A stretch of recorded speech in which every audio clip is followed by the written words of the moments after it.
মঙ্গলদৈ মহাবিদ্যালয়। ওকে, এখন কলেজত বিভিন্ন কিছুমান জনপ্ৰিয় চৰিত্ৰই গোটেই বছৰটো পঢ়ি পেলাই ফেইল কৰিলে। ফেইল কৰাৰ পাছত প্ৰিন্সিপালৰ লগত কাজিয়া কৰিব যায় প্ৰিন্সিপালৰ কেবিনত। প্ৰিন্সিপাল হ'ল হিমন্ত বিশ্ব শৰ্মা। প্ৰথমতে ফেইল কৰিলে মুন্না ভাই, MBBSৰ মুন্না ভাই, লগত আছে চাৰ্কিট। ये मामू वहाँ ग्रेजुएटी में अगर कोई मरने की हालत में रहा तो उसको एग्जाम देना जरूरी है क्या? ये तूने अपन को फेल कर दिया। ये सर्किट तू ही समझाना इस मामू को। ये भाई टेंशन लेगा नहीं, देगा काली पीली मच्छा नहीं लाई। ইয়াৰ পাছত ফেইল কৰিলে ভোজপুৰী চিনেমাৰ ৰবি কিষণ। প্ৰণাম বাবু প্ৰণাম, जिंदगी जनवा फिर भी गवनवा, तुमने हमको काहे फेल कर दिया रे बाबू, हमको पास करा दे। তই আগতে মুখৰ পৰা পাণখন পেলায়া, তাৰ পাছত মোৰ লগত কথা পাতিবি দেই বাবা। শিক্ষকৰ লগত কথা পতাৰ মেনাৰ্ছ নাই। যা সিকিউৰিটিক ওলাই দিব দিলে। সিকিউৰিটি হ'ল ছায়াজী সিন্ধে। अरे प्रिंसिपल के रूम से बाहर निकलो और भी गारंटी के साथ में मेरा नाम है जसवंत राव वाघमारे। ইয়াৰ পাছত ফেইল কৰিলে পুৰণা হিন্দী চিনেমাৰ এক্টৰ প্ৰাণ। अरे प्रिंसिपल के बच्चे तूने मुझे फेल कर दिया, लगता है तो जानता नहीं शेर सिंह को फेल करने का अंजाम क्या होता है। ইয়াৰ পাছত পিছৰ ফালৰ পৰা এজন গায়ক আহিছে, গায়কজন হিন্দী চিনেমাৰ। গতিকে গান গাই গাই আহিছে।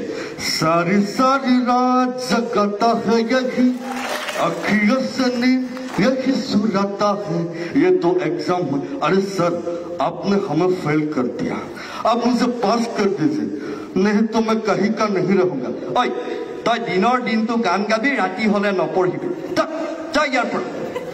ইয়াৰ পাছত ফেইল কৰিলে তৰুণ গগৈ ডাঙৰীয়া। তেওঁ কেনেকৈ তই আকৌ মোক ফেইল কৰাই দিলি হয়নে নহয়? তোকতো গাড়ীত বহিবলৈ মইহে শিকাইছিলো, তোক পলিটিক্স কৰিবলৈ মইহে শিকালো, এতিয়া তই আকৌ মোৰ লগতে পলিটিক্সটো খেলি দিলি। এইটো কিন্তু ইম্পৰ্টেণ্ট মেটাৰ দেই, তোক ধৰিম মই। আপুনি আপোনাৰ লগত অলপ পাছত কথা পাতিম, আপুনি পিছত আহিব। ইয়াৰ পাছত আহিল আশ্ৰানী। हम अंग्रेजों की जमाने की जेलर है, तूने मुझे फेल कर कर अच्छा नहीं किया, हमको पास करा दे प्रिंसिपल के बच्चे। ইয়াৰ পাছত ফেইল কৰিলে BTADৰ দল হাগ্ৰামা মহিলাই। চাম্বা তই মোক ফেইল কৰাই দিলি না, একদম বেয়া কাম কৰিছা দেই, এইটো মোক পাছ কৰাই দি, বহুত বেয়া কাম কৰিছা। তই পৰীক্ষাত নম্বৰেই পোৱা নাই, কি ধৰণে পাছ কৰাই দিম? তোৰে নাম্বাৰ নাই, তই মামা নহয়, বেইমান থয়। ইয়াৰ পিছত হঠাৎ এটা খবৰ আহিল যে এজন ল'ৰাই কেমেষ্ট্ৰিৰ পেপাৰ ফালি এক্সাম হলৰ পৰা গুচি আহিলে। গতিকে গোটেই কলেজৰ উৎপাত। সেই ল'ৰাজন প্ৰিন্সিপালৰ কেবিনত। তই যে কেমেষ্ট্ৰিৰ পেপাৰখন ফালিলি কিহৰ কাৰণে, তই কি কৰিবি? এই ডিগ্ৰীটো মোক নালাগে। প্ৰথম কথা এইটো মোৰ ডিগ্ৰী নহয়, এইটো বেলেগে লওঁ। ইউ কেনট ডিক্টেট মি। তাৰপিছত তই কি তই কি কৰি খাম বুলি ভাবিছ? তো মিউজিক ইজ মাই লাইফ, মই মিউজিক কৰিম। প্ৰথম কথা এইটোৱে কথা। আৰু আজি মই চাইকেল লৈ ওলাই গৈছো। I will come back to Range Rover, that's all. Thank you.